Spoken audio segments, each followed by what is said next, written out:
ए square minus B square बराबर ए plus B गुणा ए minus B. Sir जी इस सूत्र को बच्चों को कैसे समझाएं? तो पहले हमको समझ आना चाहिए ए स्क्वायर, तो मेरे पास एक वर्ग था कहीं। वैसे ज़्यादातर स्कूलों में तो बस यही इतना ही होता है। ज़्यादातर स्कूलों में ए स्क्वायर माइनस बी स्क्वायर बराबर ए प्लस बी गुणा ए माइनस बी, इससे आगे टीचर्स बढ़ते नहीं। आपको समझाया होगा किसी ने?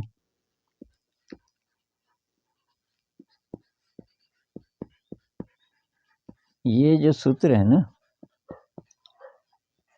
ये तो ये कक्षा 8 में कक्षा 7 में शायद शुरू हो जाता है और ये आगे तक चलता है। कॉलेज की पढ़ाई कोई करे, कॉम्पिटिटिव एग्ज़ाम की तैयारी करे, लेकिन आप तुरंत किसी को पूछ दो, किसी मैथ के टीचर को, कि भाई इसका कोई प्रमाण दो, ये क्यों मान लें हम कि ये ऐसा होता है, तुरंत शायद ही कोई बता पाएगा। कारण क्या है कि इसका प्रैक्टिकल कहीं होता नहीं है, बहुत रेयर, बहुत रेयर। दूसरी बात, बच्चे क्यों नहीं पूछते टीचर को? बच्चे क्यों नहीं पूछते कि ये कैसे है, ये कैसे होता है, इसका प्रमाण क्या है? क्योंकि बच्चों की हिम्मत तो शिक्षा व्यवस्था पहले ही ख़त्म कर देती है। तो खैर, इसके अलग अलग तरीके हो सकते हैं। पहला तरीका ये हो सकता है कि ये जो दो चीज़ें हैं ना, हम इनको गुणा कर दें। तो क्योंकि गुणा ही है ना यहाँ पे, ए प्लस बी ये गुणा होता है, आपको पता ही होगा ये तो ए प्लस बी को अगर हम ए माइनस बी से गुणा कर दें, शायद कोई टीचर्स करते होंगे ऐसा, तो देखें, तो ऋण को धन से गुणा करते हैं तो ऋण होता है, बी को बी से करेंगे तो बी स्क्वायर होगा। तो ये हो गया ऋण बी स्क्वायर। बी से ए को करेंगे तो ए बी होगा ऋण में, क्योंकि ये तो धन है।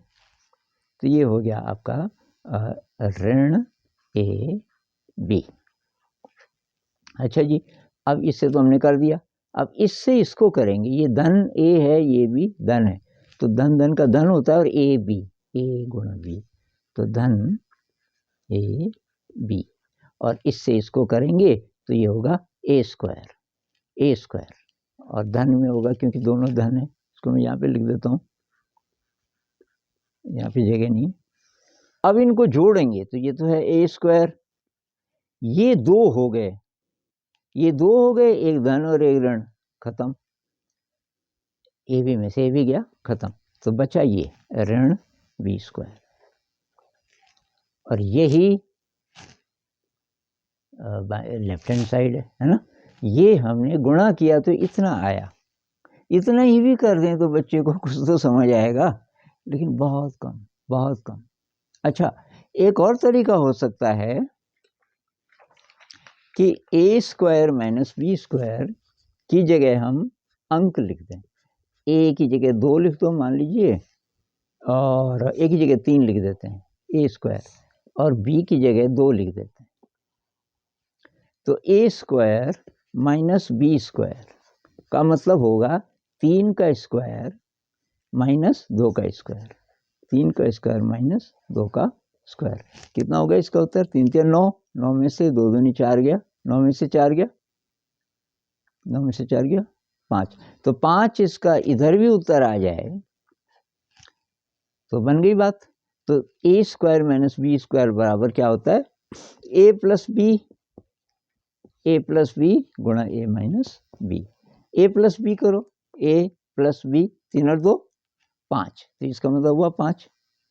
ए प्लस बी, 3 और 2 5, गुणा, यहाँ पे गुणा होता है बीच में, ए माइनस बी, 3 में से 2 गया 1, 5 एकम 5, और 3 3 9 में से 2 दूनी 4 गया, 9 में से 4 गया 5, दोनों तरफ बराबर आ गया। इसका मतलब ये सूत्र सही है।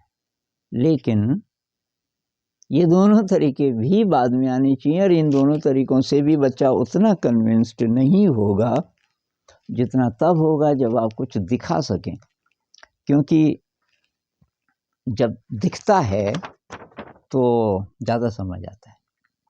तो एक तरीका ये हो सकता है, ये है मान लीजिए ए स्क्वायर, ये है ए स्क्वायर, इधर वाला ज़्यादा अच्छा है, ये ए स्क्वायर हम इसको मान लेते हैं साहब, मतलब ये ए है, ये है ए, ये पूरा का पूरा ए है। तो एक तरफ लिख भी देता हूँ मैं, इसको मैं इधर लिख देता हूँ साहब, ये पूरी साइड यहाँ से लेके यहाँ तक ए है, ठीक है जी। और इधर भी ए है, इधर भी ए है, यहाँ भी ए लिख देते हैं क्योंकि वर्ग है। और इसमें से बी स्क्वायर निकालना है, इसमें से हमको बी स्क्वायर निकालना है। तो मैं इसके एक किनारे से बी को बी मान लेते हैं और उसको मैं काट के निकाल देता हूँ। तो मान लीजिए कि बी स्क्वायर इतना है, जितना मैं काट के निकाल रहा हूँ।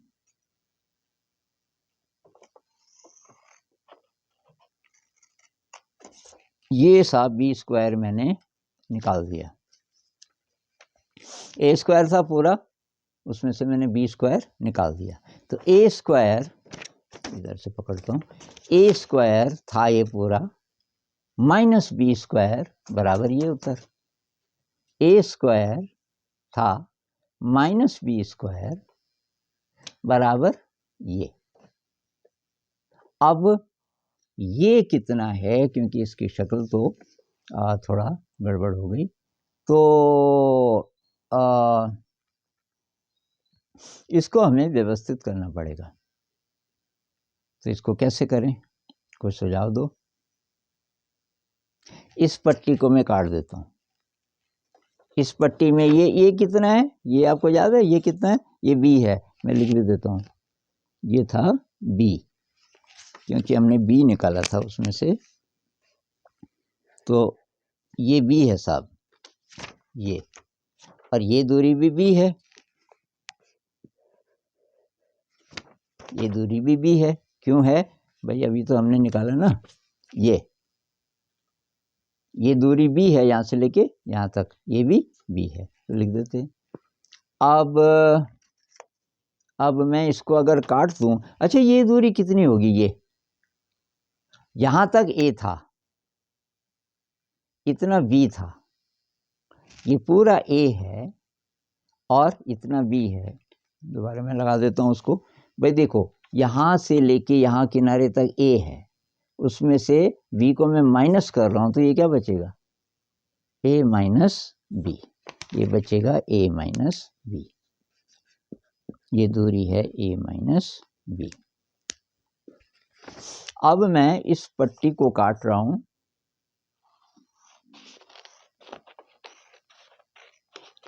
इस पट्टी की चौड़ाई है बी, इस पट्टी की चौड़ाई है बी, और इसको मैं अगर इधर लगा दूं,